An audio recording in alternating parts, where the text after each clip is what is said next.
त्या शेतकऱ्याला मुलगी बघत नाही।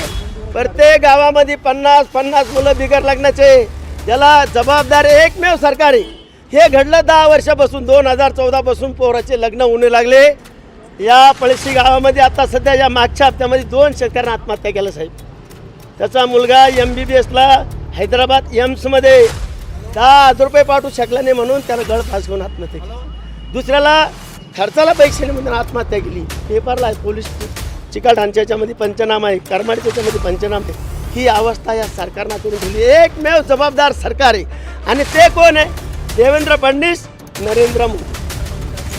उद्धव साहेबांच्या सरकारमध्ये हा फरक होता। उद्धव साहेबांच्या सरकारमध्ये ग्रामीण भागामध्ये कोरोनामध्ये त्यांनी एकदम व्यवस्था, बेड, डॉक्टर सगळे उपलब्ध करून दिले। मुंबईमध्ये सुद्धा ती त्यांनी व्यवस्था केली, संभाजीनगरमध्ये केली आणि काही न घेता नुसतं आमचा थॅम्स आणि आधार कार्ड घेतलं, 2 लाख रुपयाची कर्जमाफी केली आणि परत कर्ज मिळालं आणि 50,000 रुपयाचे लोक रेग्युलर भरत होते त्यांच्यासाठी योजना जाहीर केली। या भारतीय जनता पार्टीच्या पोळात गोळा उठला आणि त्यांनी खोडा घातला आणि चाणक्य नीती मारून उद्धव ठाकरेला खुर्चून खाली केलं। पण त्यांना ही जनता माफ करणार नाही, शेतकरी माफ करणार नाही।